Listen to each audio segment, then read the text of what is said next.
Well, good morning, everybody. I'm going to be talking about part two, which is a separate view, a little bit different view but with many of the same conclusions of plasma physics and heliophysics that you've heard this morning. Probably all a little saturated with equations, but I will have a few, but not very many, okay? I'm going to give you, however, a physics point of view. I come from an astrophysics department. I have a degree in physics, so I look at the physical principles behind what we learn in heliophysics. In physics, what you care about is understanding a concept, okay, enough so with sufficient understanding that you could take it and apply it somewhere else. Okay, it's not just good enough to understand how something works, like how your car engine works, but enough so that you know the principles of it so that you could apply it to a different situation. So why heliophysics? Why are we even interested in heliophysics? And I'm going to emphasize the physics part of this and give you a little bit of history just to motivate you in what has gone on in the past. I know everybody loves history, right? But there have been a tremendous number of very, very important discoveries made in heliophysics that have just governed how we look at astrophysics and other systems in the universe. And I can mention these phenomena that we study here. And these are basically fundamental universal processes. You've heard all about magnetic reconnection a little bit. That occurs everywhere in the universe and on many, many places on scale sizes from millimeters in the lab to megameters in astrophysics, covering 10 to the 12th. That's a trillion orders, okay? That's 12 orders of magnitude in scale sizes. Yet it occurs, the same process. You know, it seems to be a scale-free process. We also have turbulence, which I'll talk a little bit about, particle acceleration, which is the root of cosmic rays and the root of almost all of our nuclear physics started with heliophysics, believe it or not. Radio emissions, there's a process called the electron cyclotron maser, which when we explore deep regions in astrophysics, we measure it with radio waves. We measure it with all parts of the visible or the electromagnetic spectrum, radio, infrared, visible, UV, X-ray, gamma ray even. And we will find a huge number of the radio emissions are not just thermally generated, just simply by something being hot. It is really a lot of intricate detail in these things with plasma interactions. Also, solar and stellar winds, which you heard much about this morning, so I'm not going to belabor this point. And also the idea that collisionless shocks occur. Okay, so these are some of the fundamental processes that we're going to see in heliophysics. So a little bit of history. Of course, the sun was the root of a lot of mystery and beginning of trying to understand what's going on. But another very, very impactful process on Earth was the aurora. Over 100 years ago, sorry, that's my phone and I apologize. Over 100 years ago, well over 100 years ago, people looked up and saw the aurora. Well, they saw it 500 years ago or 1,000, but people really started to study it. Scientists tried to understand what's going on. And they started understanding that these are electrons that are being accelerated to fairly high energies in impacting the oxygen in the upper part of our neutral atmosphere.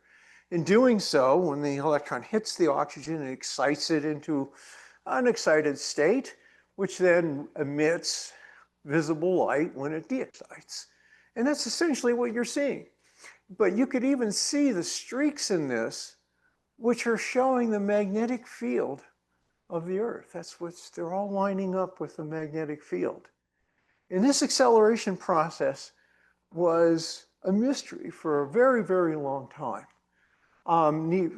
In the modern era, we ended up putting up satellites. This is one of the reasons that heliophysics has been so great, is we can go there. We can go to the aurora with a satellite now. This is good.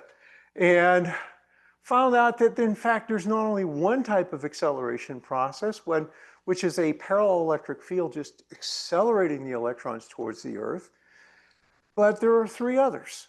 There are two others, rather, a downward current region parallel electric field and these Alfvén waves, these ubiquitous Alfvén waves that Professor Velli told you all about this morning, can also accelerate particles. Now, a little bit of history, when we started doing this work, we were told by a bunch of scientists that parallel electric fields, those are electric fields that are parallel to the magnetic field, cannot exist. Honestly, when I was your age, that's what I was told. Because they would be shorted out by rapid motion. You know, the parallel motion around the field of electrons is so fast, they just short it right out. Yet here they are. Okay, that is one. So we do, you know, you ever guys watch the Mythbusters? You know, we've debunked that myth. Okay, so that was one Mythbuster debunk that we had to go through in the 1990s. That was over 30 years ago. And so now we could see that these things exist, and we have to understand these are kinetic processes, and I'll try to define what I mean by kinetic processes soon. Another early mystery, mind you, was cosmic rays. When they first detected cosmic rays, they detected them with various types of, you know, the bubble chamber comes to point, but they would see streaks of particles moving through things as they were getting into particle physics. This is the very root of particle physics. How did these highly energetic, you're talking up to, well, I'll show you a plot. Cosmic rays basically cover 21 orders of magnitude, 21 of energy, all the way up to 10 to the 20th, which is almost a joule. One particle carrying a joule. Can you imagine this? This is of energy. This is, get hit by that, okay? You'll feel it. And so this whole idea of cosmic rays was a massive mystery. And it turns out that, well, heliophysics had a part in solving it.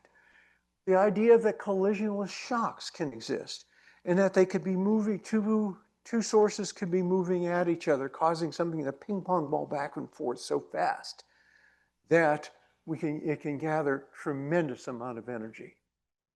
Okay, so once again, here we come with a basic process.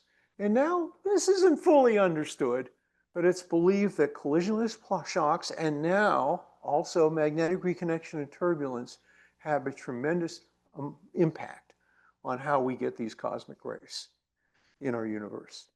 Another one, solar and stellar winds. I don't need to belabor this, but the idea that people during eclipses, people immediately saw there was a corona and that there was wind coming off the sun. This was known hundreds of years ago, and this was a mystery, and I don't need to belabor this point. But one of the points, the effects of this, so I'm going to talk about the effect, not exactly the cause, because you all are experts on the cause of the solar wind right now. However, one of the impacts of this is that this solar wind impacts planets. It impacts Mars, like in this picture. It impacts the Earth, causing geomagnetic storms. It impacts Jupiter. It is blowing out. And if you're studying exoplanets, the whole idea of what happens on a sun, your sun, on an exoplanet is very important. A lot of the exoplanets are found to be around dwarf stars, and dwarf stars are extremely active, magnetically active. So this is something that we need to understand if we're going to be investigating other worlds. Right now, we're still in the thick of understanding the solar wind. We're learning more and more. One of the big discoveries from Solar Probe was this idea of switchbacks, which can be driven by possibly magnetic reconnection, possibly other sources. Magnetic reconnection being, I think, one of the leading candidates at this point in time. Solar Probe hopefully we'll have another year or two of existence, I hope. Just keep your fingers crossed. And we have learned so much from this that these data are going to be analyzed for the next 10 years, honestly. This has been such a wonderful mission. So this is the advantage of heliophysics. We are in the era of just fantastic understanding of space and astrophysical processes simply by the fact that we could put satellites right there to make measurements. Another early mystery was solar flares. How do they ignite so quickly?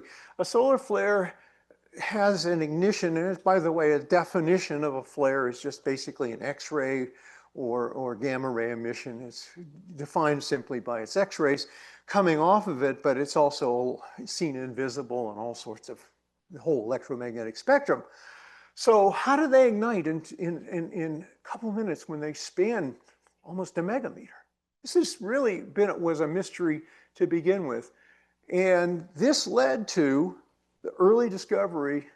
I think this was probably the root of where magnetic reconnection was first started and first investigated. Sweet Parker, as you heard about, were really the best idea coming to that.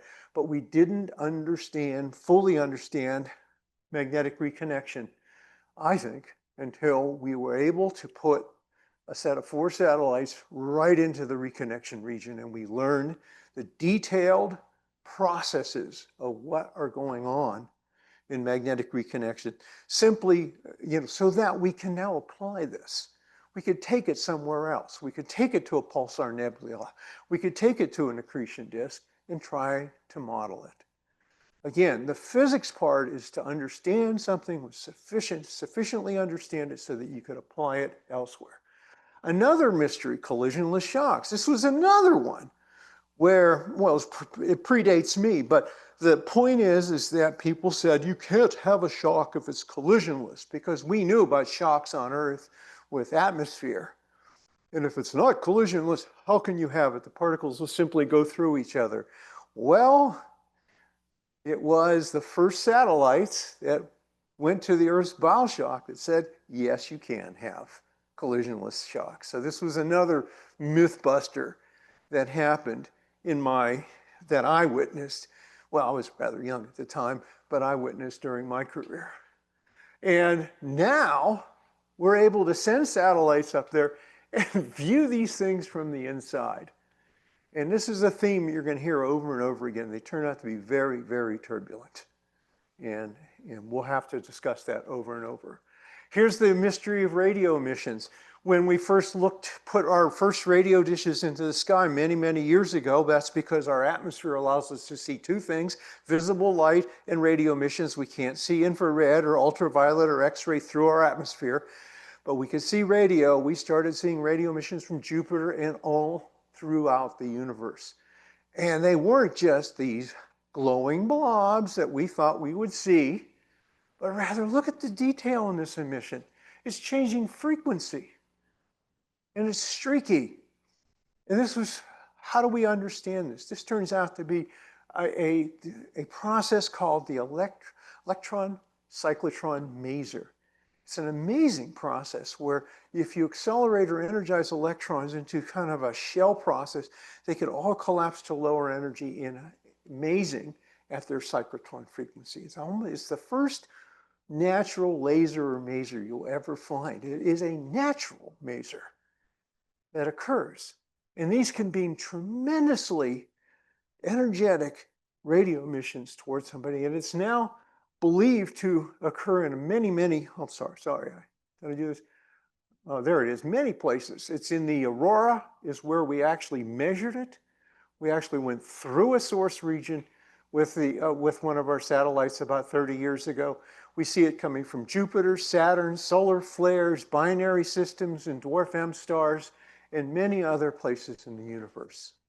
So this is the parts of heliophysics which I could hopefully could fascinate you with.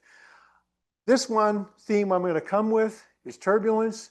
I'm going to try to hit this one, but I will say this right now, in this comfortable world that we live in down on Earth, we have a lot of collisions.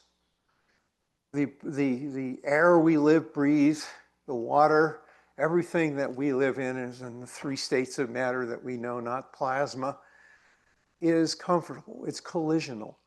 It doesn't lend itself terribly to turbulence. You can see an occasional waterfall. Okay, the bottom of a waterfall is all turbulent and swirling and things like that. In the cosmos, which is primarily collisionless, it's like being in the bottom of a waterfall everywhere you go, because turbulence erupts.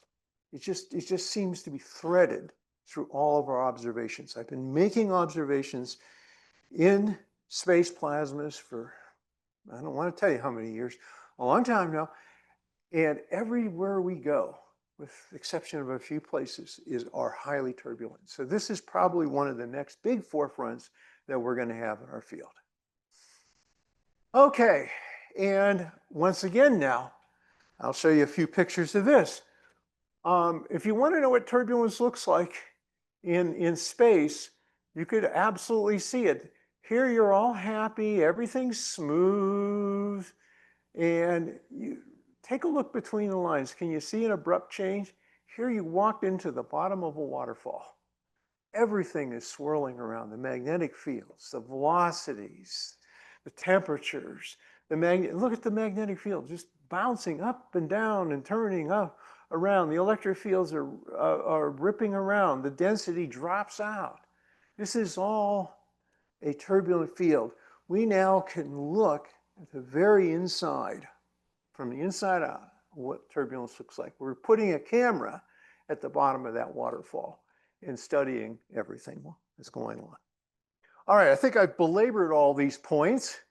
So let me get into a little bit more of my view of plasmas and sort of an overview of how a plasma physicist or a heliophysicist or space plasma astrophysicist would approach these problems. Okay, by the way, ask questions if you feel free to interrupt. And this is my view of a plasma. Kind of dumb, isn't it? There are little green balls and there's red balls. In my age, green was electrons and red were ions, but I know a lot of people switch those around now, and red are electrons and green are ions, but who cares? There are electrons and ions just bouncing around. Think of them like this air we breathe, a bunch of ping pong balls just going do all over the place. Okay, that's all it is. Now, on Earth, they keep colliding with each other. In space, they're so depleted, so thin, that they rarely even meet each other. What they do suffer are Coulomb collisions. They feel each other's electromagnetic fields a little bit, but they do not really whack into each other like they do at Earth, like these ping pong balls that we're breathing. So we have to take a little bit of a different approach on this. All right, so I'm going to try to describe to you, if you will, 3 major approaches. So plasma physics actually has 3 types of work. Oops, I'm sorry, I think I did it. How do I go back on this? This back? Okay. Yes, okay. One part we call kinetic. This is kind of a simple idea. If we knew the location of every particle and its velocity and its charge and all the information about it, of every particle in the entire universe, we could just apply, Newton's laws and our laws of physics and track every one of these particles and predict exactly what's going on, right? With the exception of some quantum, but okay, let's free of that. We could do this in plasmas just by tracking them all. That is the underlying principle of kinetics, okay? But you can see that's an intractable problem immediately. If you were to take a dye the size of a volume the size of a dye in this air, you'd have 10 to the 21 particles in it. You can't put that in a computer, nor you're ever going to track that. Okay, so we have to be a little bit more clever than that. Okay, but this is the basis of PIC simulations, what are called particle and cell PIC. In other words, a lot of heliophysics is based on these types of simulations that instead of using all the particles they can find, we'll develop these things called macro particles and put them in cells and use a subset so that we can understand the processes. So that's one approach. Now it is very unwieldy, okay, but it is incredibly accurate if you can pull these kinetic simulations off. And now with exascale computers, 10 to the 15th, we're starting to get there. We could start really doing a lot more problems. When we first started with just, megabyte, it's kind of hard to do a lot of problems. Gigabyte, you could do a lot more. Terabyte, you're starting to get in there. So this is really a computerized race. Now, what we can do is we can reduce these. Instead of talking about each particle, we could reduce them into for every species, a density, a velocity, and a temperature. And we then develop what are known as the two fluid equations. They're called two because you generally have one for each species, so it's really multi-fluid. But in general, you stick with electrons and protons and just solve that. That's the first part of it. So we have what we would call two fluid approach to plasma. You're going to try to understand this by separating the two and working them as a fluid rather than individual particles. And then finally, you have MHD, magnetohydrodynamics, which you've heard a lot about this morning. It is the least detailed. It has thrown away a lot of information. When you finally combine the positive charged and the negative charged, the electrons with the ions, and you call it a single fluid. And we're going to try to develop the behavior on that. Now, Hannes Alfvén was pretty much the father of this field, and he won a Nobel Prize for this. This is remarkably interesting approach to, it's called MHD approach. It's the least accurate, but it's the most useful. It's tractable. We can solve a huge number of problems with it. So in the end, astrophysicists love MHD because I'm in an astrophysics department. I was also in a physics department, so I could tell you the joke is that astrophysicists love MHD because they could solve problems. They might be wrong, but they could solve the problems, and nobody will ever be able to prove them wrong, so who cares? Okay, whereas physicists tend to really love kinetics, okay, and kinetics problems, they can only solve little tiny slivers. And most people, that do MHD say, oh, that's useless. You can't solve any problems. But physicists love that because, one, it's a cardinal sin in physics to be wrong. It's okay to be useless. It's almost an honor. So these people are called wrong, and these people are called useless. So you have a choice in your life to be either wrong or useless, or two fluid. Oh, poor guys are always called both wrong and useless, but that's a different story. So these are the approaches we have. We have to dice up the problem. We have to divide them up into situations where we could start understanding. The approach I usually use, and a lot of people now use, are MHD first to understand the basis of the problem, multi-fluid if needed, and kinetic to understand the detailed processes that are going on. So really, we have to use all three. In the past, these MHD people wouldn't talk to the kinetic people because, you're wrong, you're useless. Even their computers wouldn't talk to each other for some odd reason. So anyway, kinetic calculations to begin with, start with the Lorentz equation. That's it. It's pretty easy. If you knew where every particle was and you knew its charge and you knew its velocity at t equals 0, you could predict anything you wanted at future times simply with, Lorentz equation and Maxwell's equation. Of course, we could do this relativistically even. It's okay. All right, so that is the root of a PIC simulation.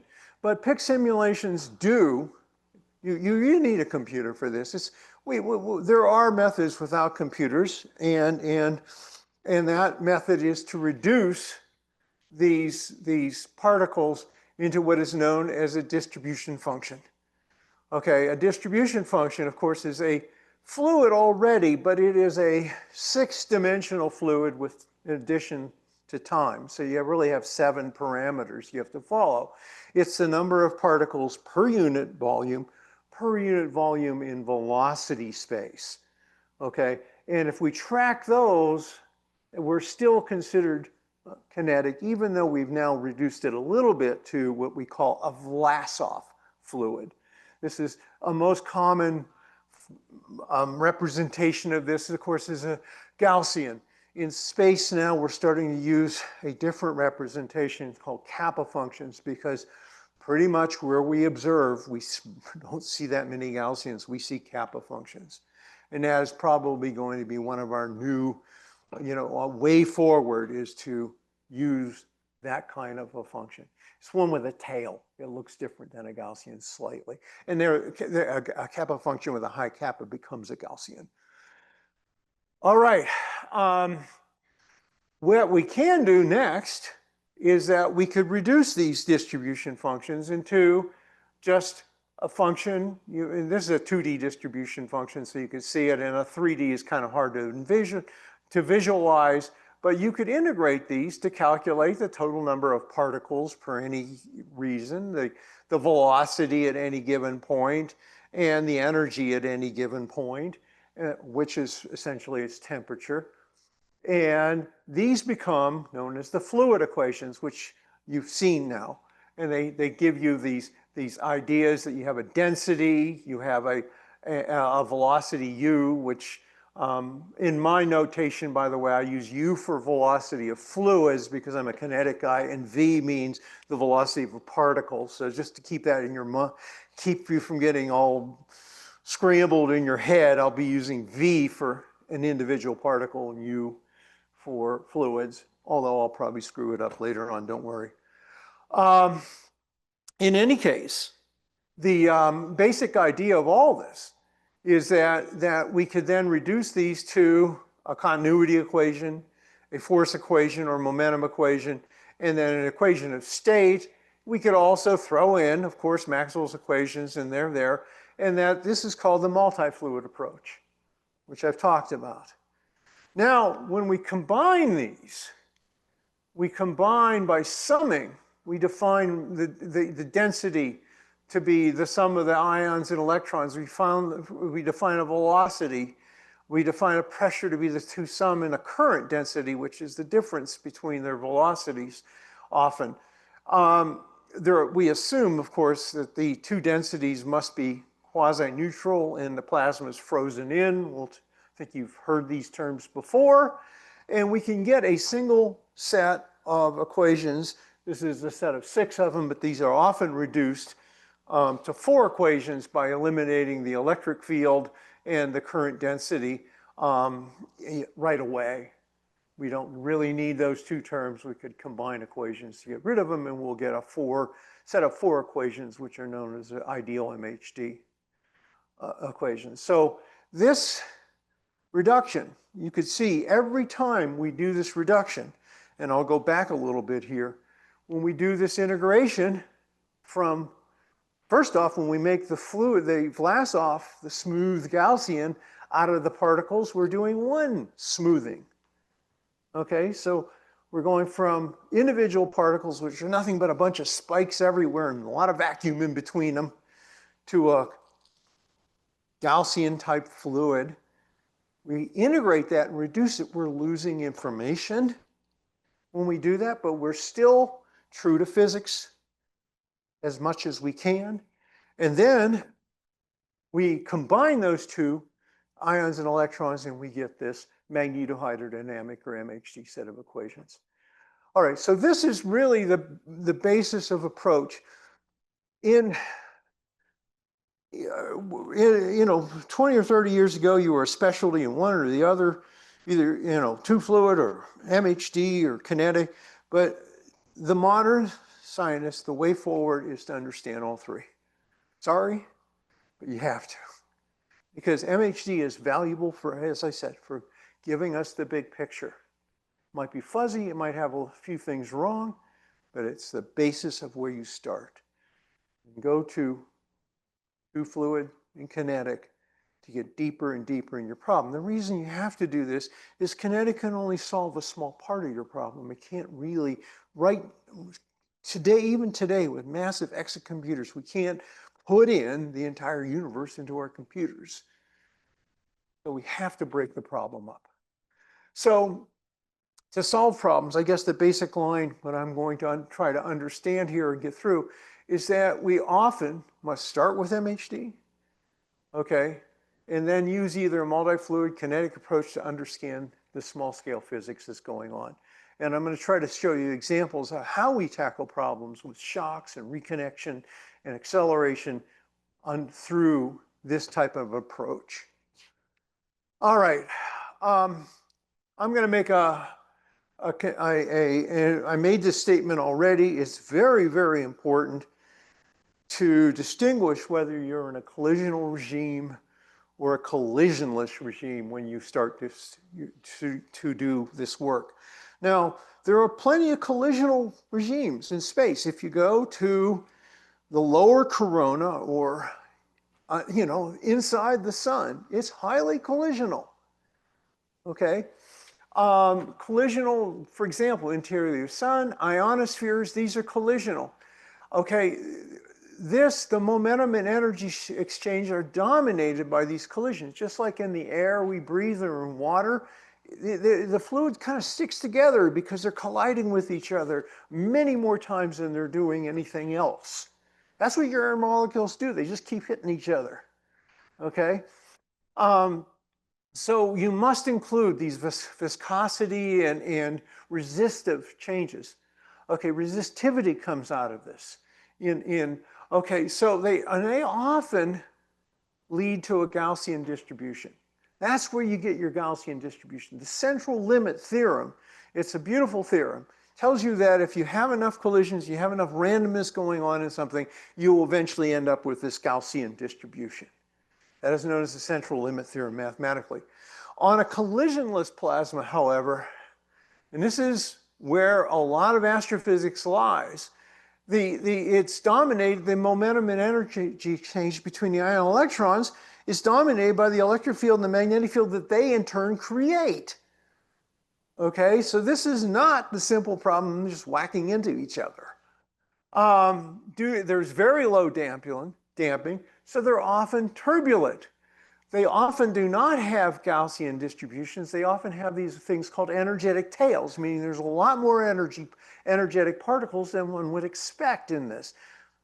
Hence cosmic rays, for example. So we tend to use, because of the math, we're desperate for mathematical formulas that the analytic people are, so we often tend to use kappa functions.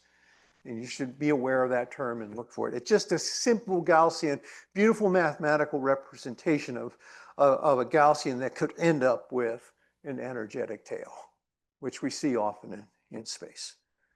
All right, any questions up until now? I should stop? You're all listening attentively, or you're all burned out from this morning. I don't know which one. All right. So I'm just going to do a quick review of particle motion in plasmas. I actually really cut a lot out of this because last year I did 2 talks. Here are 2 of them, and I had to condense them all to one. So I sort of going to short shift you on this one. And then I want to talk a lot more about shocks and magnetic reconnection. I'm picking 2 of the topics because I would just burn you out if I talked about all of them. Okay? So quick review. The thing I think most of you know by now is that when we take single particle motion or the kinetic approach, we use Lorentz force, and we then will solve this equation very quickly. And one of these first and easiest solution is to let B be in the Z direction. You consider the motion in the XY plane and just use Lorentz or Newton's laws. This is all classical. This is basically the easiest approach. And you could you break this up into its 2 components, the X component and the Y component, You see they crisscross. The x velocity depends on the y velocity. The change in the y velocity depends on the x velocity. And when you solve this set of equations, of course, you end up with the particle going around in a circle. It's called a gyro motion. Most of you have seen this, but this leads into the idea of the frozen-in theorem. You'll see that particles are sort of trapped on a magnetic field line if you're charged. In the simplest of cases, you're just, the electrons just going, well, which way do electrons go? Electrons go this way. If the magnetic field is pointing towards me, if it's pointing towards you, they go this way. And the ions go the other way. They just go around circles. Okay, this leads to frozen in. That means that if you have a magnetic field line, which, okay, all people argue the existence, but it's a good way of thinking, that particle is tagged to that line. It could travel along it, free to go only in one dimension, but its other dimension is trapped. But if we add an electric field to that, okay, and we solve this equation, we're going to let, just for the heck of it, without losing generality, we just put it in a y direction arbitrarily, and we could get a solution. It still goes around in circles, only it has a drift speed. It drifts while it goes around in circles. So it's basically drifting. Do I have a slide on that? I hope I did. I cut out a lot of slides here. Okay. Oh, I did cut it out. In any case, the idea is that that particle can drift. And it drifts in this E cross B velocity. Now here's the important concept that I always try to get through. So this drift is called, it's kind of going opposite. It's going perpendicular, rather, to the electric field direction. So I'm going to ask you a question. How many of you know how to do frame transforms in electromagnetic fields? Anybody? Okay. What happens to the electric field when I move at that velocity of E cross B over B squared? Yes.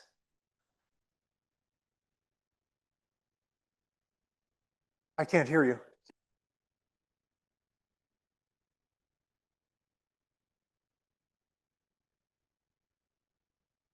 You get zero electric field.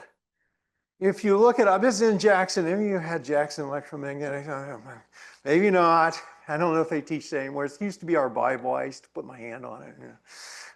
Hereby. Anyway, the idea is that the electromagnetic field is not frame invariant. If you move in the presence of a magnetic field at a velocity, the electric field changes. And the exact frame at which this velocity represents, with a gamma in front of it, sorry, I'm not completely relativistically accurate at this point, but is where the electric field's zero. So think about it. If this particle is gyrating like this and moving along, an electron or ion, they both go in the same directions, and you walked along with it, you would just see it going around circles, right? You'd see it in your frame as not drifting at all. And guess what? The electric field is zero in your frame. So the plasma wants to go to a frame. It will all drift as a fluid altogether where the electric field's zero. Do you see why it just hates electric fields? You see, it really hates them.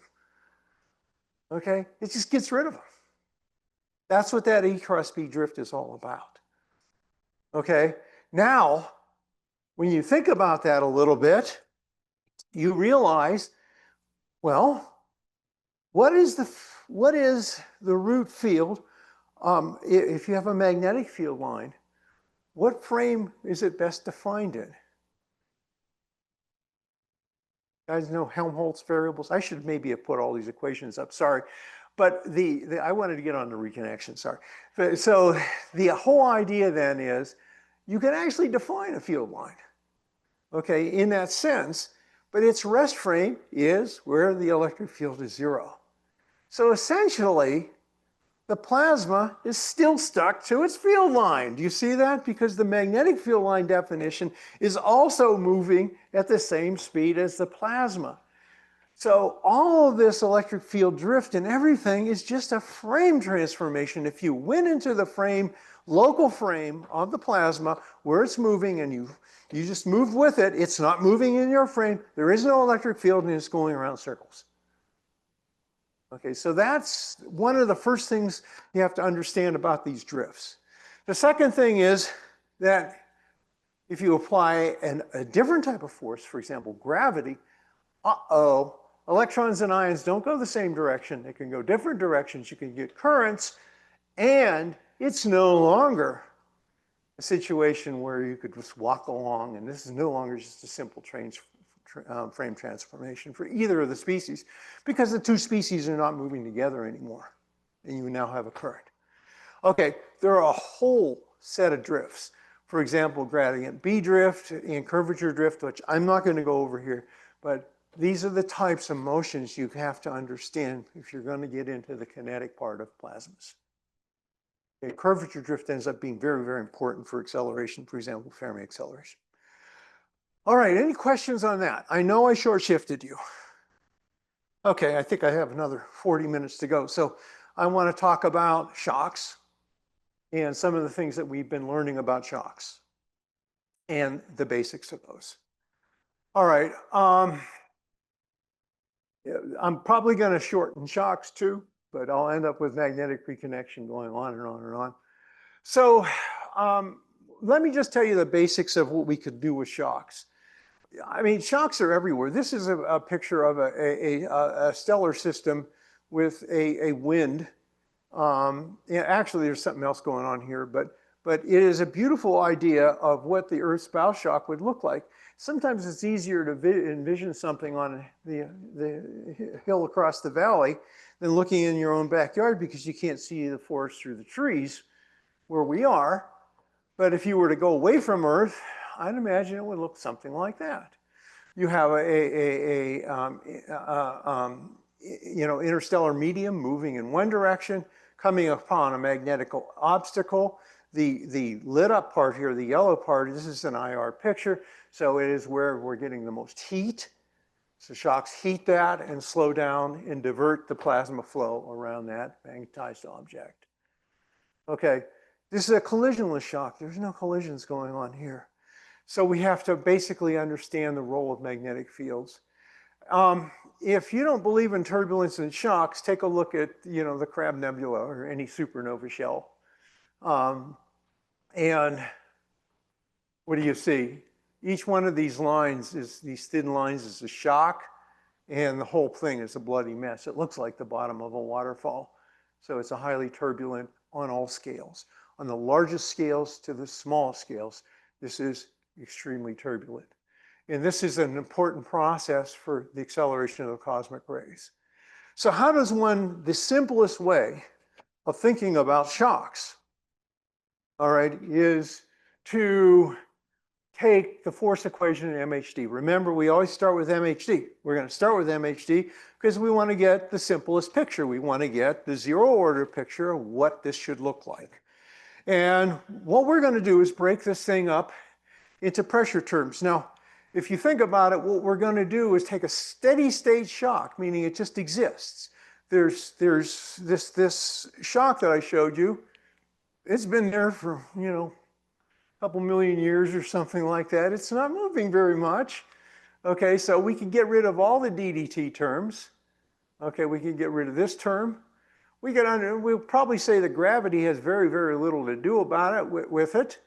And we will just take a look at a set of terms.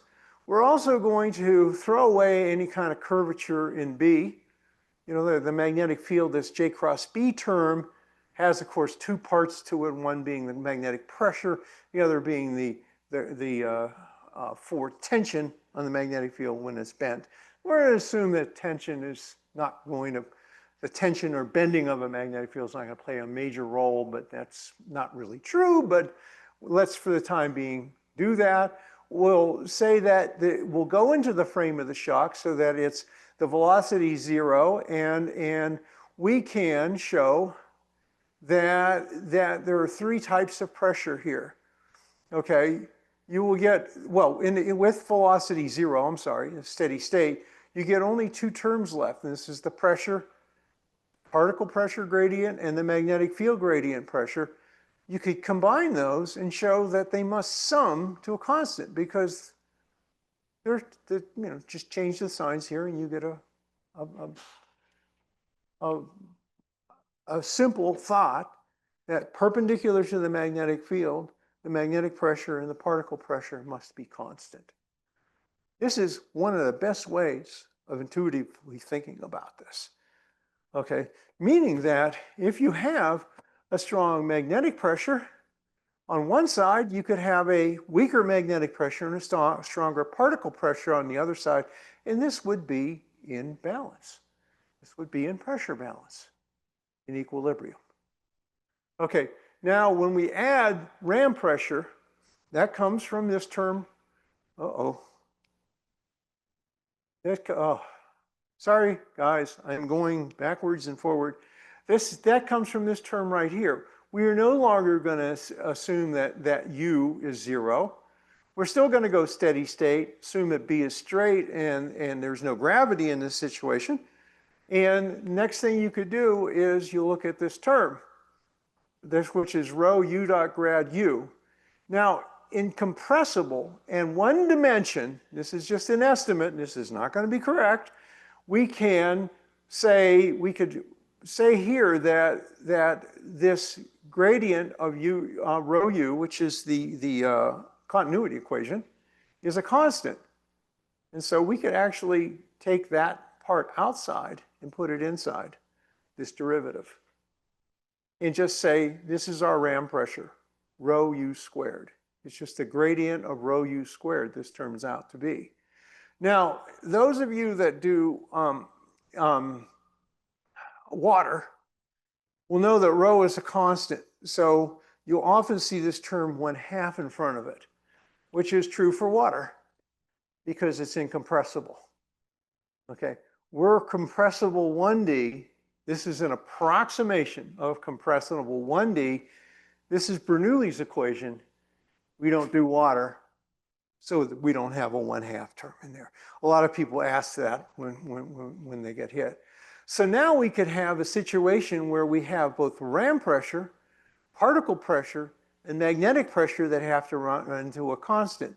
So when you think about a shock, you're going to think about the ram pressure coming in, yielding to particle pressure and magnetic pressure in the end, and compressing this as the ram slows down. So if I were to push or take a hose and spray it into all of you, right? You would feel that water pressure is the ram pressure, right? And that would start pushing you backwards. But if you slowed it down, it would eventually turn into thermal pressure, okay? And ultimately in a plasma, you also squeeze the magnetic field when that occurs and increase your magnetic pressure as well.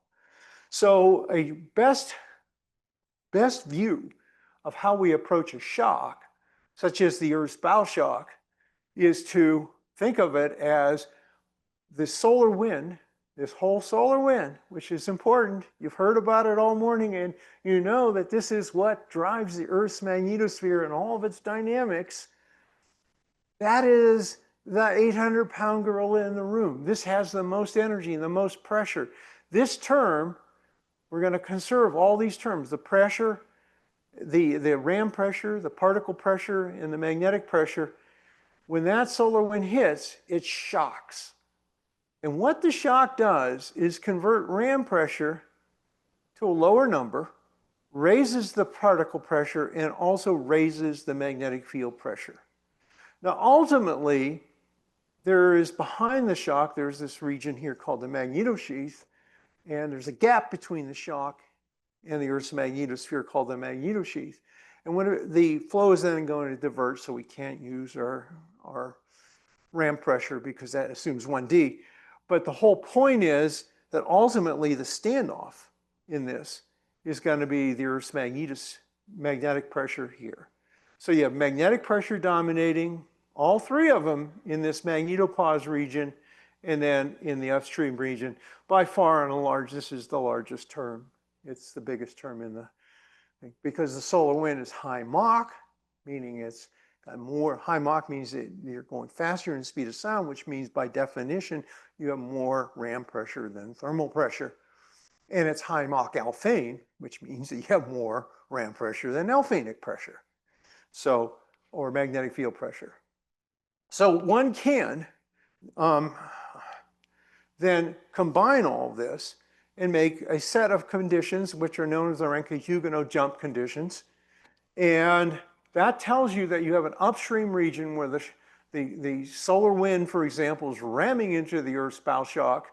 Okay, and you have the downstream. We always label these as rho 1, U1, P1, and B1. And for simplicity's sake, I'm making B be what is called quasi-perpendicular, meaning that it is perpendicular to the normal of the shock front. I know it looks like it's parallel to the shock front, but it's normal to the perpendicular of the shock front.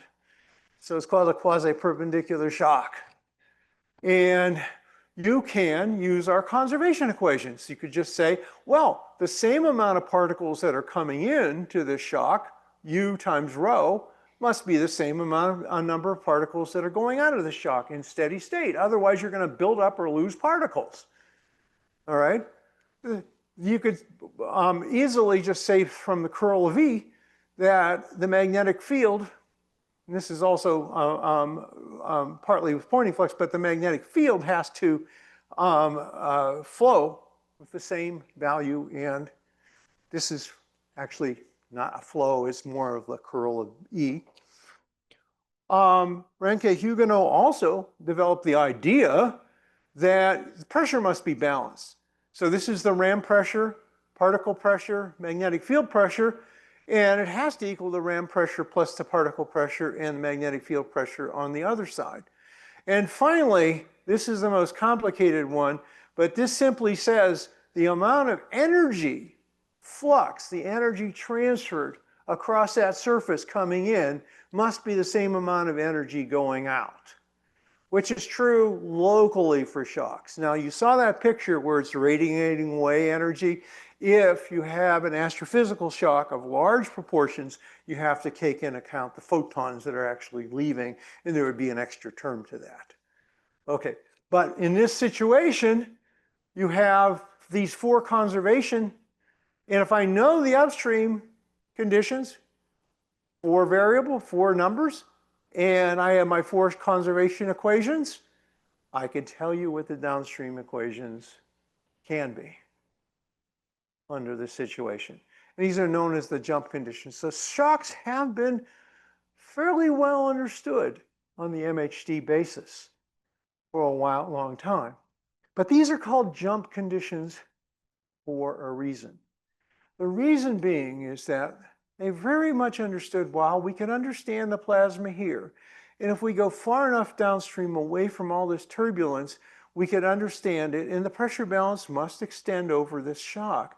But we are not going to try to tell you what's going on inside that shock, because MHD is not valid inside that shock. Why? It's smaller than the ion gyro radius sometimes. It's on that size.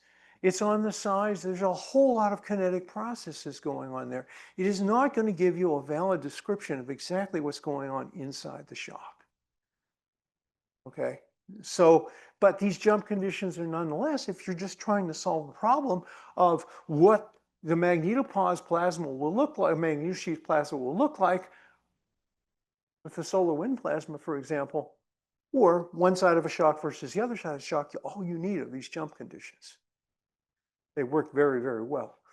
And so some of the earliest satellite missions visited the Earth's bow shock, and they saw exactly these jump conditions work. Let's just back. The idea here is when you ram into this, your velocity will go down, so your density must go up. If your velocity U1 is high and U2 is low, then I would claim that the density must go up. The magnetic field must increase, and this tells you the pressure has to be balanced. So if you look at this, This is exactly what happens. The velocity is coming in at 300 kilometers per second. Boom, it drops down to almost less than 100 kilometers per second on the other side of the Earth's side of the shock. So we just lost a third of the velocity, I mean, 2/3 of the velocity of the shock.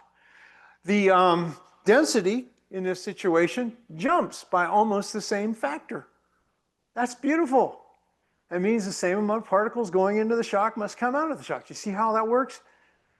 Velocity drops, density goes up, and Ranke-Hugeno also tells us the magnetic field must go up by the same amount, and it does. Although, take a look at this, it's not exactly, well, it looks kind of nice and smooth up here, and it's not really not. But, oh my goodness, look at the turbulence that you end up with on the other side of that. Because it's like going over a waterfall. Even though if you go over a waterfall, you could use the waterfall jump conditions. I just made that up.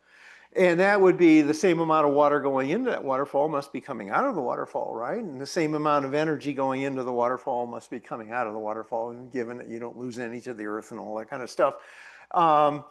You can solve a waterfall problem, right? Tell you how hot the water must increase in temperature by the time it's on the bottom. All that gravitational drop, that energy's got to go somewhere.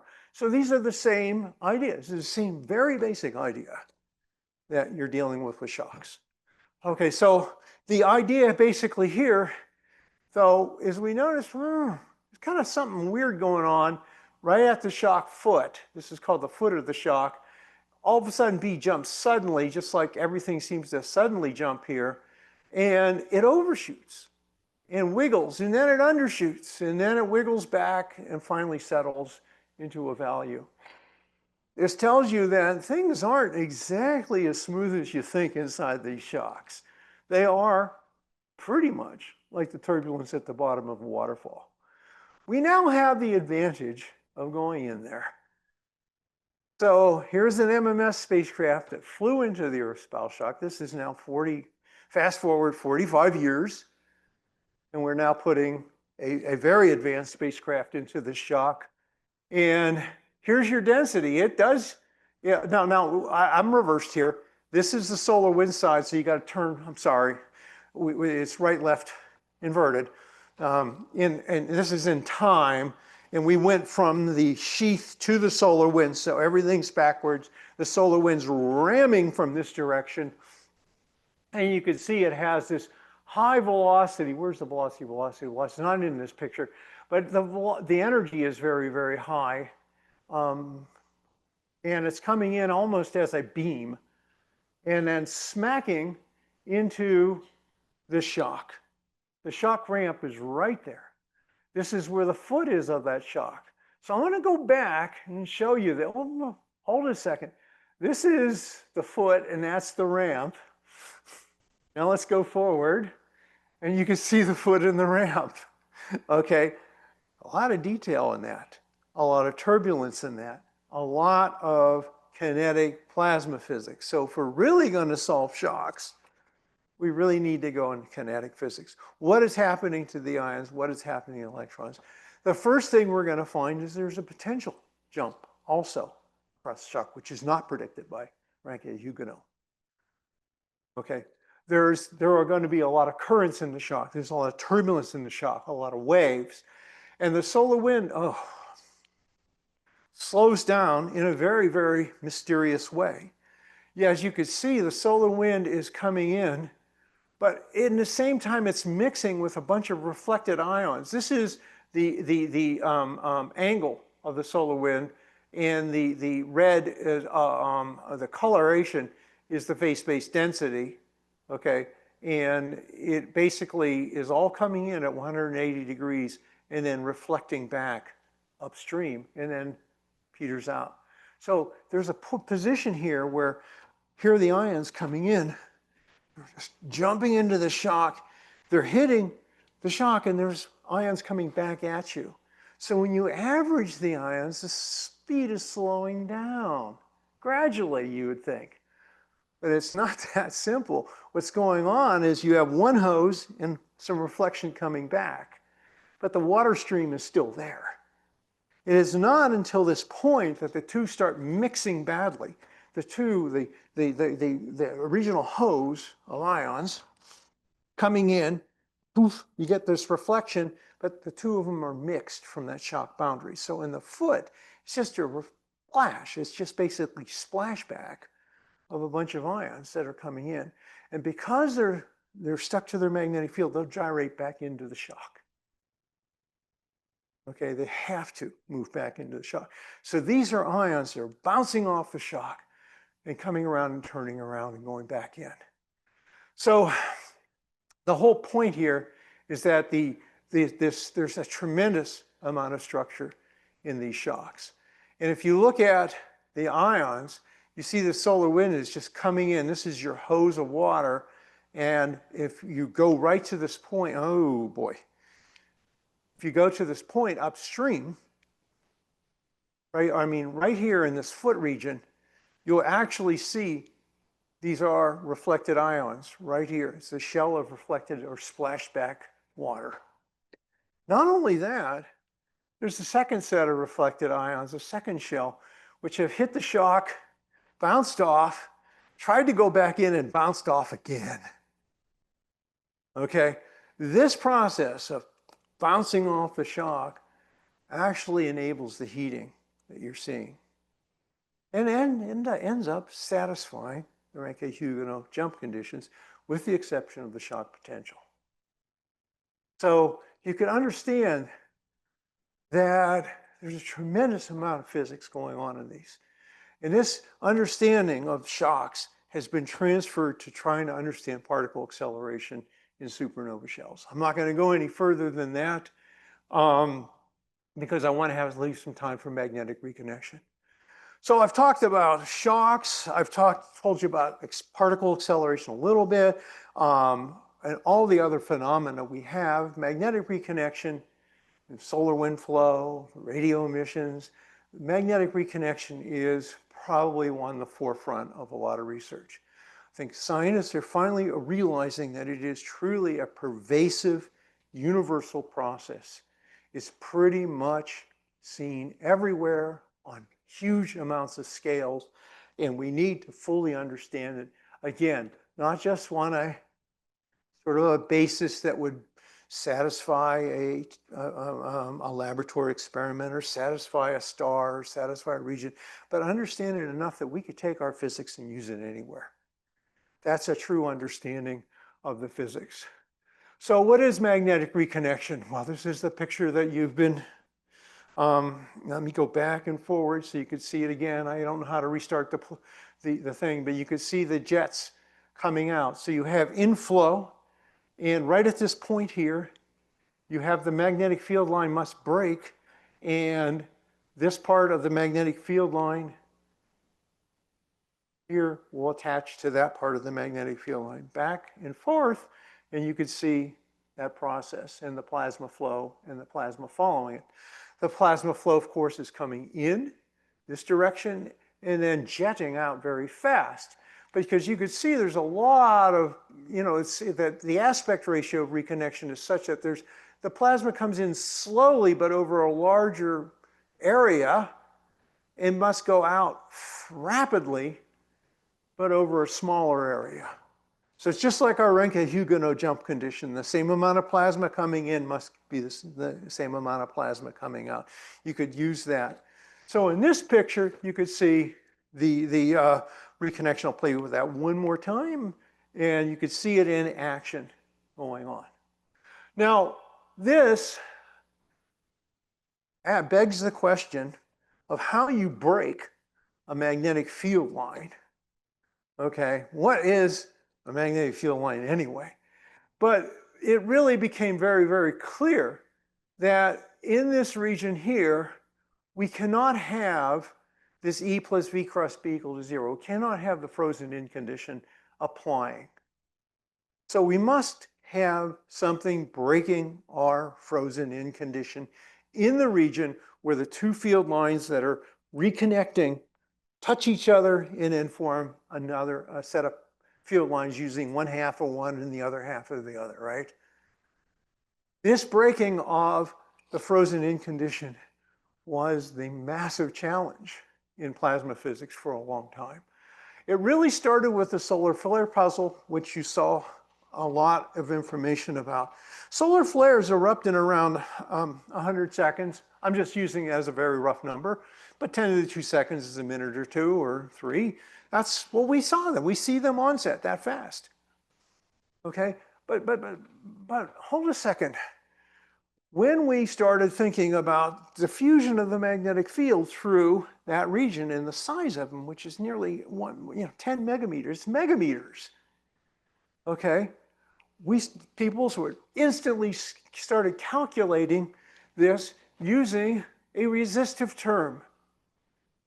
And even in the corona, where there are some collisions, the resistance is such that the time it takes, the idea that you could break this frozen in condition if velocity, if particles collide with each other. If they bang into each other, they're now finding themselves on a new field line. And that's a slow process. It's a very, very slow process. So you could make that calculation just in general, and you could show that the diffusion time is proportional to the magnetic field strength, L squared, and all sorts of numbers. The major point being that, oh boy, I keep doing this wrong, is that this number was calculated to be anywhere between 10 to the 12th or 10 to the 15th seconds.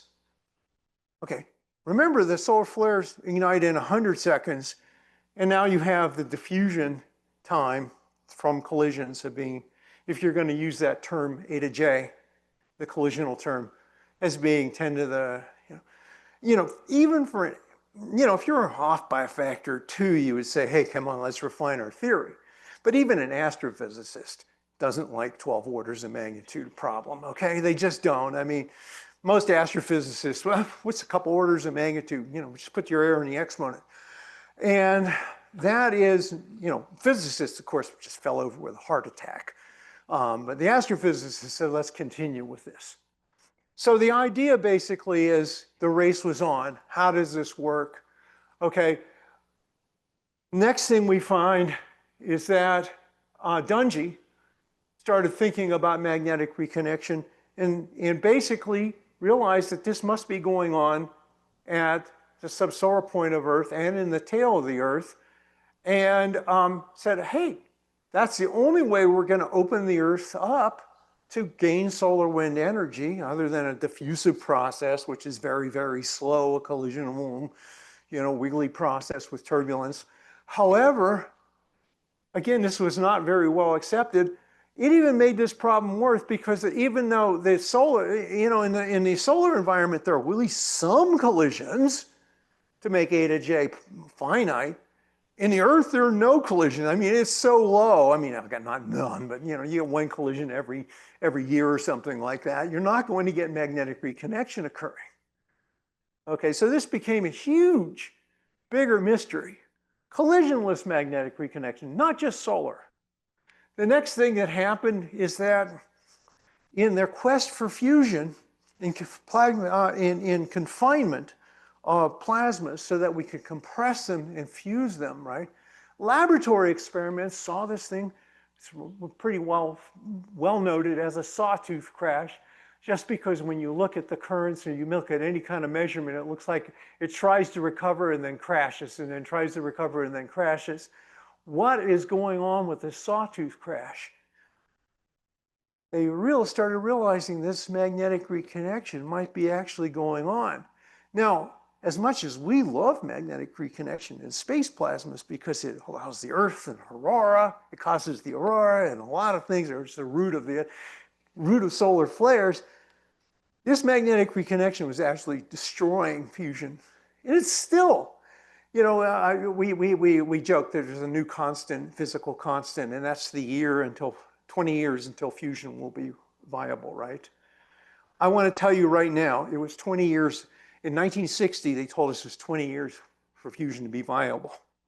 Okay, in 1970, they told us it was 20 years.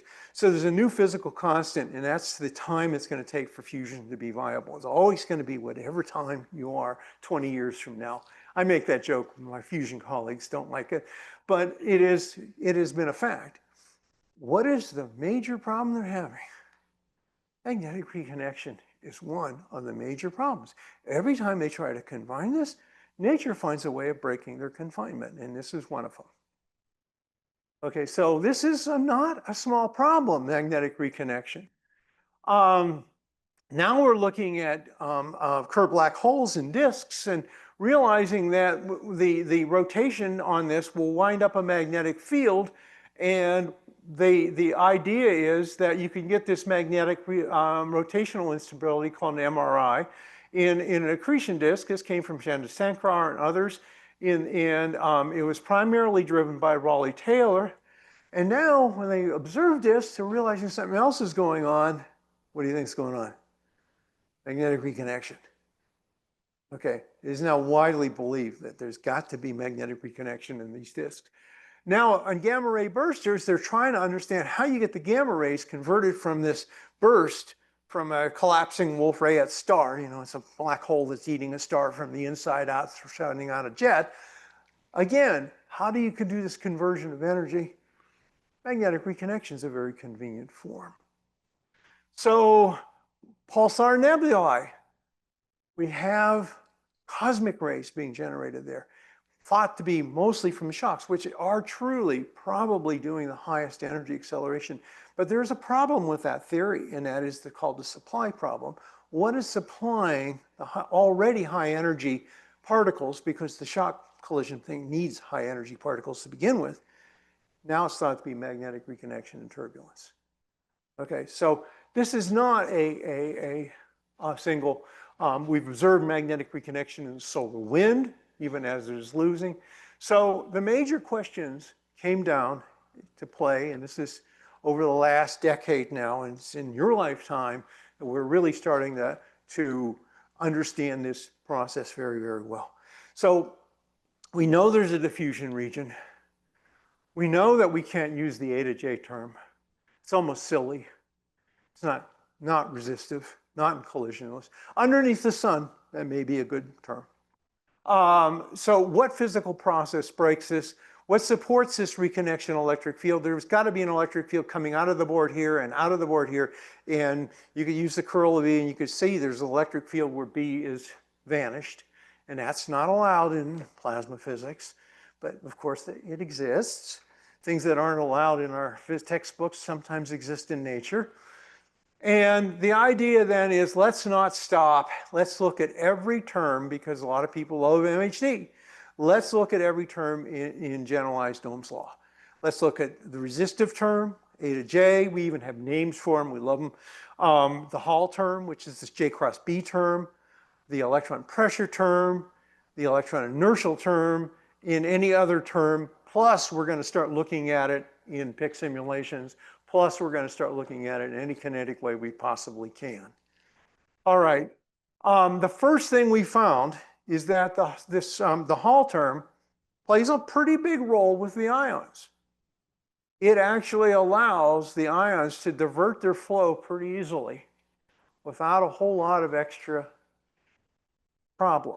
The only problem is that we know that magnetic energy is being converted in the reconnection region. And the Hall term is J cross B. And if you take J cross B and you dot it with the electric field, or J, E equals J cross B dotted with J, E dot J has got to be 0, so it doesn't burn up energy. So we know there's got to be something else going on. Not only that, but how do the electrons break their frozen in? They're really frozen in. They have tiny little gyro radius, like little lightweight particles. So the idea was, let's break it up. Let's break the problem up, which we always do. We'll call it an ion diffusion region, which is pretty much Hall dominated. And then there's got to be this inside this high ion diffusion region, there's got to be an electron diffusion region. Okay, this came out in the early 2000s. That was got to be, Hall reconnection was dominant, but there's got to be something else going on in the electron diffusion region. All right, so PIC simulations advanced this. They understood. They started seeing this electron diffusion region. They're seeing electron jets as well as ion jets. And the whole idea of how the ions and electrons were being heated.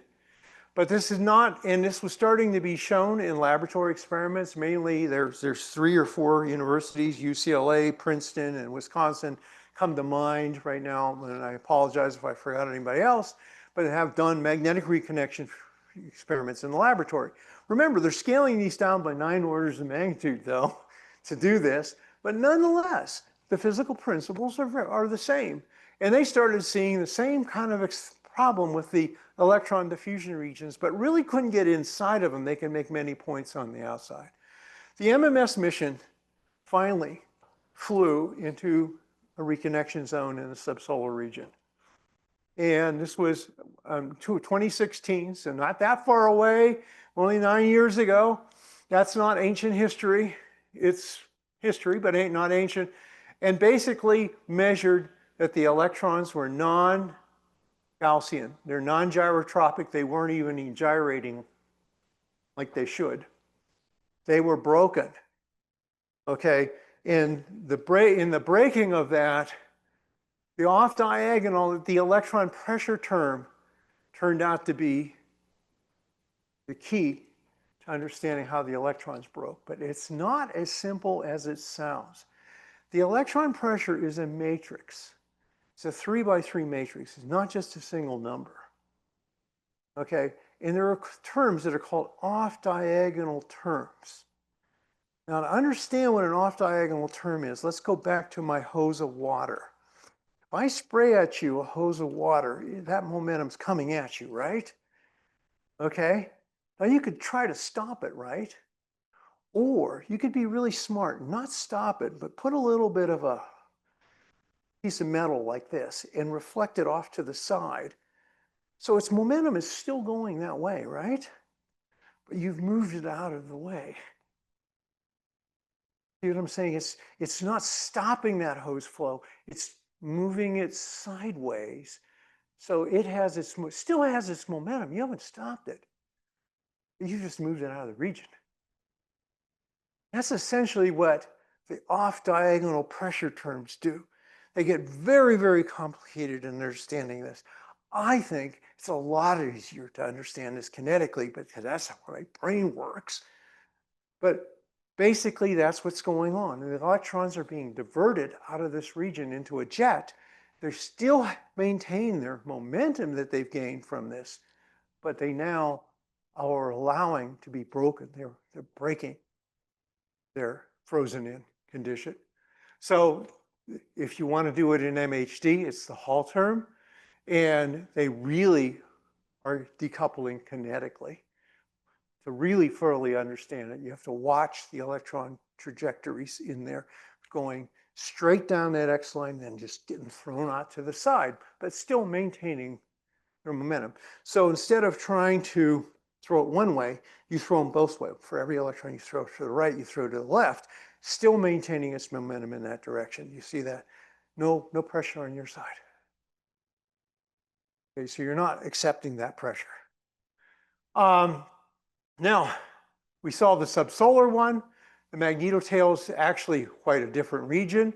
MMS went and saw magnetotail reconnection, which is a fascinating process because in the Earth's magnetotail, well, subsolar reconnection occurs on the Earth. That opens the Earth's magnetic field up here. These field lines, once they're reconnected, they travel back and they pile up in the tail. And the magnetotail could be thought of as a misbehaved child. It doesn't like reconnecting for some reason. So the magnetic field just starts piling up and it says, I'm not reconnecting. Magnetic field keeps piling up. Nope, not reconnecting. Magnetic field just keeps piling up. And then it gets so much pressure, boom, it reconnects. It's almost explosive. That's when we see substorms. Almost like a solar flare. It's just explosive. And then it reconnects and it goes violently for 10 or 15 minutes and then stops and then goes, I'm not reconnecting anymore. Okay, start cycle over again. So you'll see these reconnection events rather than steady state reconnection. The subsolar region is not exactly well behaved because it's spotty, patchy, and bursty and pulsy, but it's more or less closer to steady state than the magnetotail is. And in the magnetotail, what happens is very fortunate for us to be able to measure it, because you got to remember these electron and ion diffusion regions are so tiny that the happenstance of MMS or satellites actually finding one are incredibly low. But in the tail, what happens is that in the quiet tail, this is the part where it says, I'm not reconnecting, and field lines keep piling in and the magnetic pressure keeps building up in those lobes. These are called the lobes on the two sides of it. And then all of a sudden, the plasma, the current sheet can no longer support those lobes and it starts to cave in. This is the part where I'm not reconnecting, but the pressure's too high, so it has to reconnect. And it starts. It initiates, and there's this huge diffusion region, a turbulent region, and MMS will probably miss it, right? Now, what fortunately happens is this region, because the flow is jetting two directions, one towards Earth and one away, it tends to want to just run down the tail. The whole kit and caboodle, the whole magnetic reconnection region just runs down the magnetotail of the Earth. And in doing so, we're lucky. It actually has to cross. Well, it can cross above us or below us, but at least we don't have to worry about where it started. Do you see that? Because it is going backwards. So we've eliminated one of the dimensions from the problem. And it flows down, and we'll see the magnetic reconnection go by. So just so you could see one of these events happen in the real world, this is a magnetic reconnection event between these two lines here.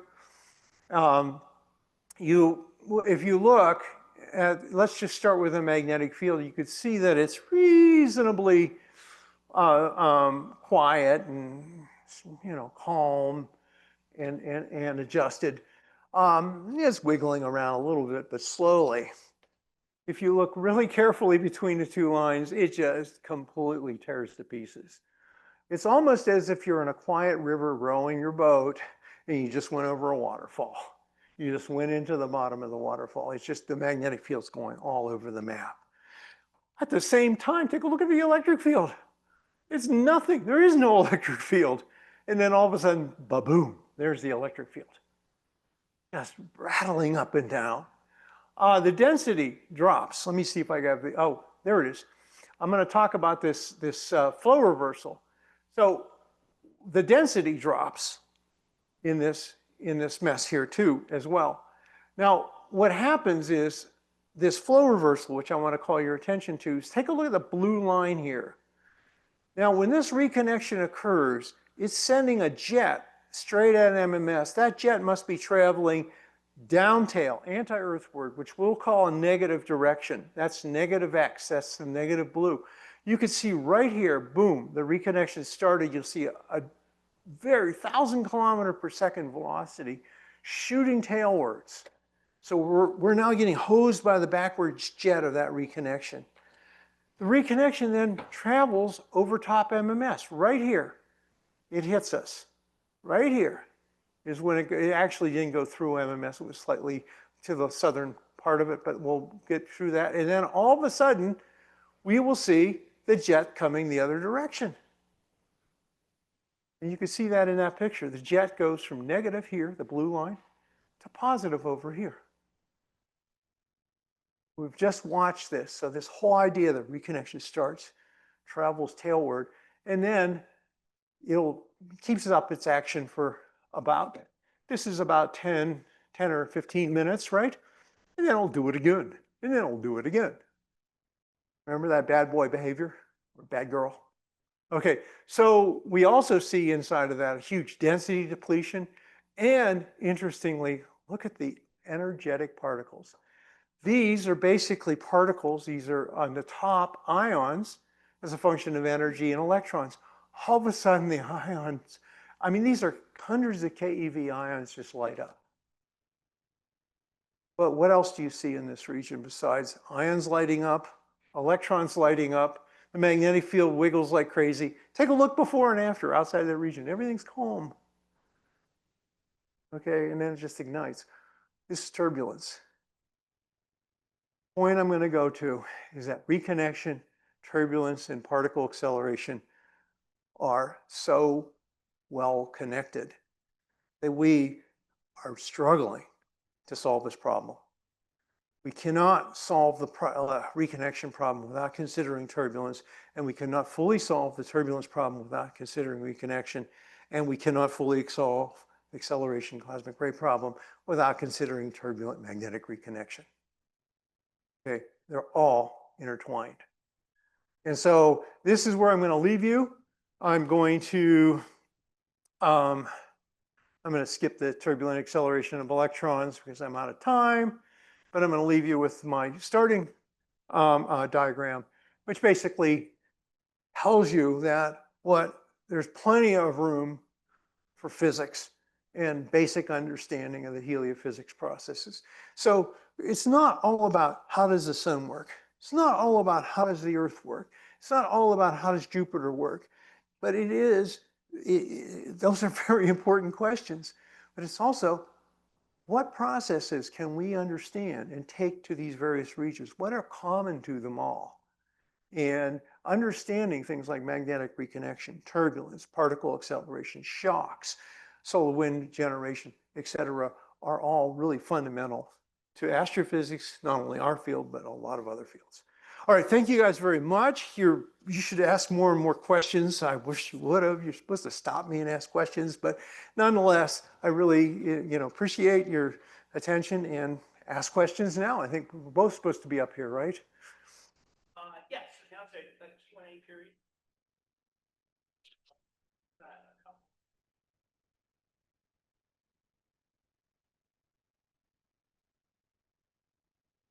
But why don't we start with a Q&A for Mark? All right, come on up, Marco. You're supposed to answer all the questions. Yes. It's 5 years of studying.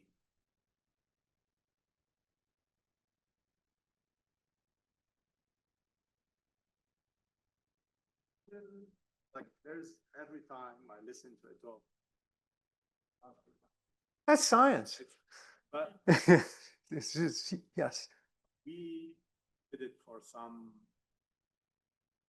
phenomena, but yet these still big question marks. What do you Well, I think the part that's missing now is the turbulence part. If you look at any reconnection site we've looked at, I mean, they're highly turbulent. And turbulence has got to be playing a role in governing these things. Really, we understand reconnection in 2 dimensions very, very well. This 2-dimensional laminar picture of reconnection, you've seen that picture. The 3rd dimension is not really well understood. And simulations have had problems with that 3rd dimension because once you get into 3 dimensions large, number of computations goes up dramatic, instead of squared, it goes cubed. And also, we just don't have the separations in MMS. There might be other problems, but for example, the scaling problem is also a huge problem. The laboratory is millimeters. In the tail, we're thousands of kilometers. In the sun, it goes back down to centimeters. I think so. I think the fusion regions are tens of centimeters, not a meter or something. So we have all these different scale sizes and different regimes, and turbulence definitely plays a role. It's going to be, but this is science. Once we start on, we understand one aspect of it, it always opens up another question. That's why we'll never be, well, I was going to say we'll never be unemployed, but we might be in the next year. But, but that's a different question. We will never run out of ideas or things to do, put it that way. That help? I mean, you're right about that. I mean, things we study, we just keep, it's particle physics. Once we discover there are nuclear particles, then all of a sudden we have quarks, and then we have all the gluons, and now we have the whole mess. And one discovery leads to another question. This is a good question, though. Very, very good. I don't know if I have a question, but I just wanted to kind of back up and do like a summary of, okay, started at the sun, now we've reached the earth, and there's reconnection at the front, but then the magnetic fields are peeling off and going, yeah, so do that for me. I mentioned it, he said, oh. Well, kind of. Said something Well, okay. I said it was like, more stationary at the front. I wanted to say something. Because one of the issues is that when we talk about reconnection, people have in mind different things. And so you see, if you have the solar wind just coming in 700 kilometers per second, as Bob was saying, it dominates the energetics. It's carrying a magnetic field, which is kind of puny, actually. It does open up in front of the magnetosphere, but poor thing, what it's supposed to do? It's being slammed into this thing. It's got to do it. It can't avoid it. But it's not from our point of view, from the solar flare point of view, or from the storm point of view. It's not fundamental because it's not the magnetic field. It's not the current system that's deciding. It's the solar wind that's deciding. It's carrying the field with one sign or the other, depending on the sign and the shear. It's either going to reconnect or not reconnect, and it's going to maybe look stationary because of that. You're basically crashing into something and you're not energetically dominant. But the somewhat disappointing, I think, part is that we know that reconnection is triggered.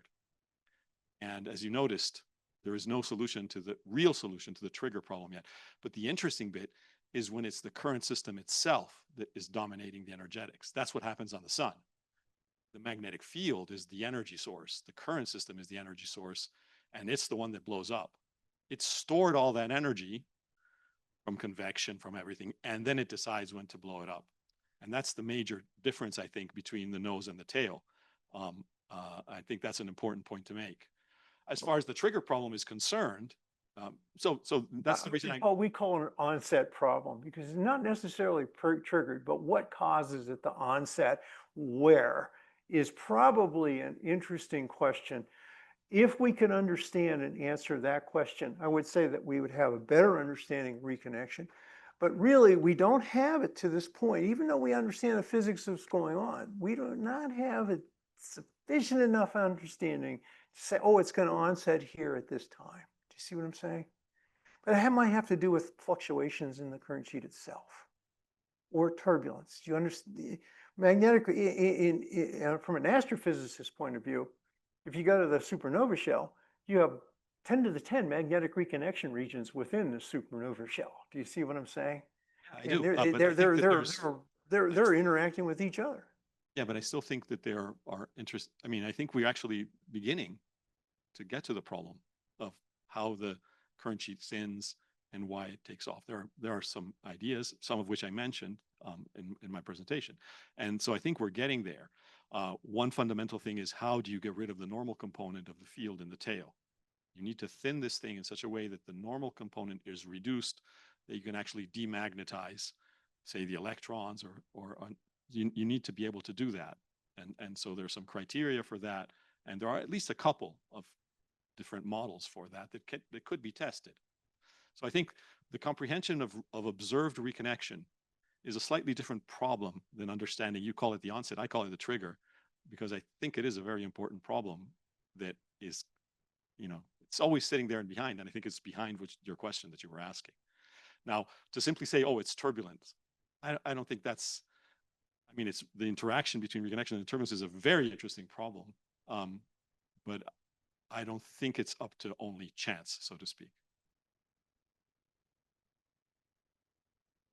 Well, I would argue that turbulence and reconnection from all the space observation, even the sun, you see energetic particles coming out of reconnection. Oh, that's for sure. Yeah. You see, it is very, very likely highly turbulent. And you see a lot of islands forming. I would argue that's kind of hard to separate. And, the magnetotail is one place where the reconnection kind of fits in there size-wise, barely. And so we don't get a lot of, what do you call it, island formation, et cetera, et cetera. However, in the sun, you could get, 10 to the 10, or as I said, some huge number of reconnection sites. So, and that's what we see in the subsolar region where it's smaller than the region, physically smaller, the diffusion region sizes are smaller than the region you're in. You end up getting patchy, what are called a number of them all over the place. So it's not just, when I said more or less steady state, that was a, equation that was in quotes. Sure. It just looks more steady state No, I than the agree. tail. It's not. If a subsolar reconnection person came, they would tell me, oh, it's not steady state. And I agree, yeah, it's not steady state. But that tells you, just looking at the sun, looking at the regions we know, it's not steady state. It flashes on and off. So the onset problem and why it would occur is a huge problem. And the role of turbulence coming in is also becoming a huge problem. And the kinetics of the energetic particles that feed back into the thing, the heated particles, the jets, also influence secondary reconnection, which we now know occurs as well in the reconnection sites. So it's really reconnection begets turbulence, and turbulence begets more reconnection. And so that's a circle you have to worry about, that feedback. So yeah, I would argue that we're sort of understanding the 2D laminar picture. I think you would agree with that fairly well in the physics of it, but we can't answer big scale questions until we understand 3D and the onset problem.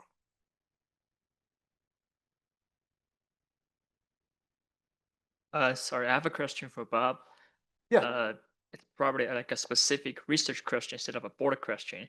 So I'm kind of hoping to know that the reconnection in tail region, especially the post-reconnection effect, because I was wondering, so when a reconnection occurs in the tail, it will probably generate like flux group, plasmoid, or some bursty bulk flows, whatever. So what kind of effects this process would have in a upstream or downstream? Enormous effects. It's not just the reconnection site itself. We're trying to understand that physics. But reconnection is not just confined to the diffusion region. The energetics of it are widespread. If you look at the Earth, the reconnection jet that's traveling towards the Earth is going to crash into the Earth's very heavy magnetosphere and divert.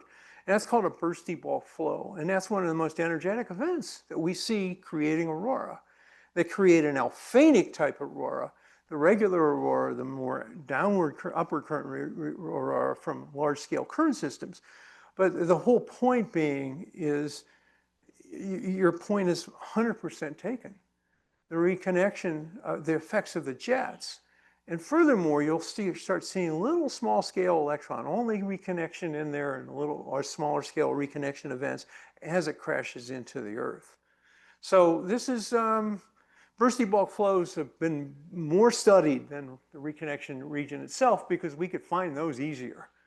It's more, it has nothing to do with, it's just convenience. The spacecraft, we always see bursty bulk flows, they just hose you, right? And that was uncovered in the 1990s. Baum-Johann and Angelopoulos have done a lot of work on that, and the energetics of that are just fantastic. But again, to understand that, we have to go upstream or downstream, wherever you want to play it, and understand where that jet's coming from. So, really good question. It's what we have a lot of work to do, but that's a big challenge. I'd say this is one of the remaining challenges in our field. We're seeing this again from all scale sizes. We see it in, over a range of 12 orders of magnitude in scale. So that's got to be universal. I would think. Agreement on that, right? What is it on the sun? 10 centimeters or something in the diffusion region, or a meter or something like that? Meter scales, I would say. Yeah. Meter? Meters to centimeters, but of course the numbers we don't know because we don't. Well, it depends where you are in the measurements, that's corona. right. All right. Yeah. So Well, the density is hard to. what's fascinating about that is that it may take a different form with the number of islands it forms because it's much smaller scale than the region it's reconnecting. You see what I'm saying? There's megameters of region, and you could put in N, where N is a very large number of reconnection sites. The tail is convenient because you can only put 1 or 2 of them in there. You can't put like 1,000,000 of them in there. The fusion region size is almost the size of the thickness of the tail. Kind of a fascinating thought. Yeah, can I ask a question? I think it's a question for both of you, but most likely to Marco. In your talk, Marco, and I know in general, you like to emphasize the point that even in the limit of 0, when resistivity goes to 0, diffusivity goes to 0, you still have finite energy dissipation, and you really emphasize this point a few times. So one might have an impression that the actual value of this resistivity or the origin of this resistivity is not so important, but at least you didn't discuss it in many details. But I remember in the previous century, people really spent a lot of time discussing things like anomalous resistivity. So I'm just curious if this topic is still alive, and what is people still discussing what is the origin of the actual resistivity, and if it really can be represented by this like Gaussian term in the MHD equations.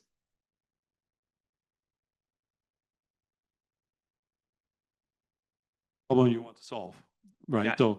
So from the point of view of the macroscopic stability of the system, you're interested in the fact that you can let the resistivity become small and you're still going to have dynamics. But if you're interested in the particle acceleration problem, you need to know the entity of the electric field and their distribution. And so I think there's still an interest in deriving, say, equivalent anomalous resistivities. But to do that, you have to get the right collective effects, wave-particle interactions, current instabilities, and things like that to reproduce, whatever you have to do. As far as diffusivity is concerned, and using simulations tend to use things like hyperresistivity or higher order terms to define the dissipation. And that, of course, alters the number of reconnection sites, the number of current sheets that you get, their structure. That is completely altered by the precise shape of that diffusion term. So I think that's where knowing the detailed kinetics of the diffusion region becomes essential. That's clear. Even though the microscopic driving force, in the end, the driving force for the process is larger scale. It's the way it then interacts with the particles in the details that really matters for deriving things like particle acceleration, heating, and so on. I don't know if that answers your question at all. Thank you. I have a question for both of you. So because you mentioned about, because you two mentioned about discussions between the relations discussions of the relations between the magnetic reconnection and turbulence, and we also know that turbulence is not a well-defined mathematical concept. It's usually defined by its symptoms. And when we say turbulence, we usually mean we detect some chaotic fluctuations in related fields across a large scale. This is a definition by Shikton. And I was wondering, say, if we are going to model a collisionless plasma, and which means we may start with the velocity of Maxwell equation. Can we understand magnetic reconnection as certain types of the solutions and turbulence as the general solution of the velocity of Maxwell equation? The reason I'm asking this is because I was wondering if we could study the solution properties from this integral partial differential equation sets, is it possible that we say plot the solution in the phase space and then see if how those solutions evolve, and if you can start from some initial condition and you ended up with a magnetic reconnection solution, and then at some point it goes unstable and diverge to the general solution, which is turbulence. Oh, you want me to go first? He's got to think a little bit about this. First off, I'm not going to fully agree that turbulence is not well defined. It is considered a cascade. Well, at least in some worlds, it's considered a cascade of in spatial scales of energy going to smaller and smaller spatial scales where dissipation can occur. Okay, and you do, even in collisionless plasmas, have a lot of people follow this Kolmogorov approach in the region. Now, do we fully understand that? That's called the inertial region. Do we fully understand the dissipation region? No. However, I'm going to refer to the weather here to make a simple analogy. I could tell you something about the weather. I could tell you that it's going to be warm in the summer and cold in the winter.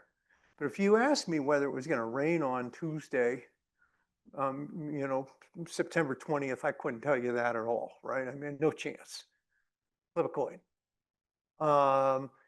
So chaotic systems by nature are unpredictable to the exact term, but they have features you can predict, right? So it's not hopeless that you know, I think a lot more is more known about turbulence than you're giving it credit for. It's been a huge amount of work trying to understand that, and the idea of trying to get some sort of predictability out of chaos. And this is my starting to feel, my beginning feeling of reconnection is it has to happen. Be in the tail, for example, it has to happen. It can't not happen because the subsolar region's reconnection. Same with the solar environment. It's got so much pressure, it's going to happen.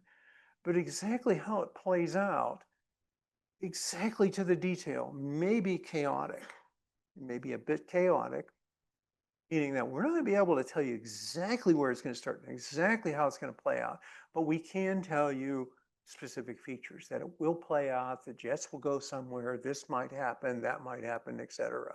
So we can do a lot of prediction from it. And the more we understand, the better we can get. But that's a whole subject of turbulence. And the issue here as turbulence in plasma is that plasmas feed back. For example, if an intermittency in turbulence is considered when you have a structure in there, and reconnection may be an intermittent structure in turbulence. See what I'm saying? So part and parcel of the turbulence, but it also may generate feedback and change how the turbulence actually plays itself out. Do you see that? So this is a future problem that is the bane of a lot of astrophysics, and I think is going to be it's my particular interest right now in trying to understand the interrelation and how this plays itself out. So, good question. Thank you. I would like to hear Marco's point of view on this. Yeah, before Professor Welly say anything, I would like to give some comments to what you just said. So from what you said, it sounds to me that the turbulence concept broadly used in plasma physics community is to have a -5/3 spectrum. Well, I mean, I just said it's amazing how when we go and visit turbulent regions, we see that. We see that in the magnetotail on B. We see that a lot in solar wind, although there's a difference between parallel and perp, and I don't want to get into those details. But in general, the Kolmogorov idea is, with quotes, generally obeyed. There's some differences, of course, with the magnetic field, but I don't want to go into all that detail right now. Right. So I mentioned about this because I think it's the last slides of your presentation. You pointed towards a few panels and says it's turbulence without, without showing the spectrum. Oh, So, I could have okay. shown the spectrum. I just didn't want to get into turbulence. Yeah, right. So which means the reason you refer that to turbulence means that part must corresponds to a Kolmogorov-like spectrum. Yeah, B has the magnetic field has a very Kolmogorov, and so does the velocity. The electric field does not. And we're still trying to open up and understand that.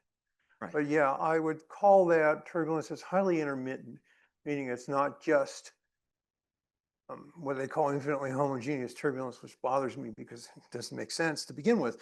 But it's intermittent, meaning you have a lot of structure in there.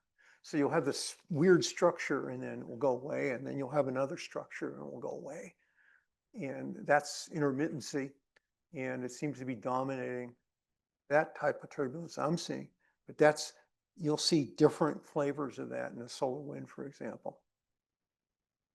Okay, so Thank you. it's beautifully, there's a lot of beautiful mathematics behind turbulence.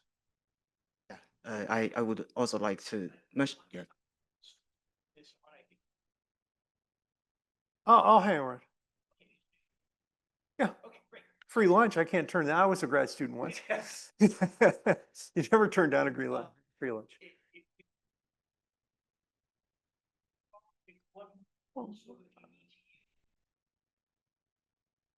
That now we also.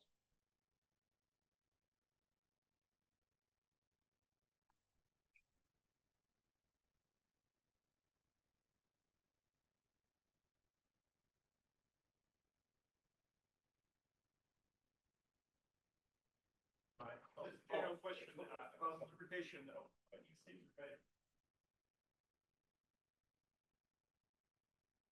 One-dimensional profiles. This is the kind.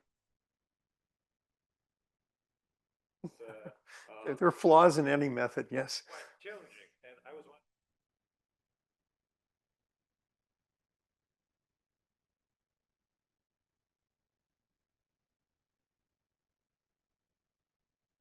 It's crossing.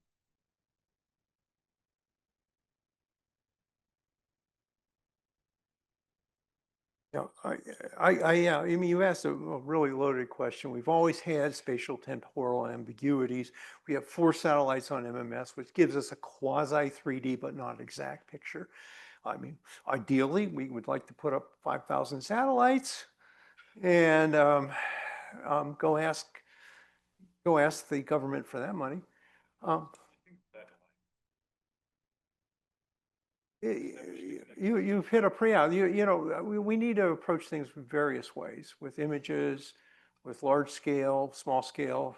I think that combining the fusion experiments where laboratory people can put in their 5,000, simulations can put in their 5,000 satellites. And so we have to attack the problem in all different ways. I think the in situ measurements have certain advantages that they are naturally occurring. They're not simulation based. They don't depend on your boundary conditions. You don't have to impose them. Nature does it. And they give you distribution functions and they give you a lot of information. But they do have a fatal flaw that they can't give you the big picture as well. They really can't. And that's when you start to use MHD, lots of different types of methods to try to bring them together. That's why I emphasized MHD to fluid kinetic. You really want to bring those together. It's no longer a world where you could just be an MHD person or a kinetic person. I think the world says you have to be, well, there are kinetic people and MHD people, but the world says you have to use all 3 tools, all the tools you can. We would rely on simulations and other types of measurements dramatically, and analytic formulas and all sorts of laws of physics, the laws of physics, to help us through that. We do have lots of hints and clues, but again, it's hard to be more definitive when you only have even 4 measurements, even though they're spatially separated and in nice tetrahedron and everything. It's still difficult. You asked a very good question, and these are great questions. Unbelievably good questions. Okay. Okay. Thank you, Bob. Thank you, Mark.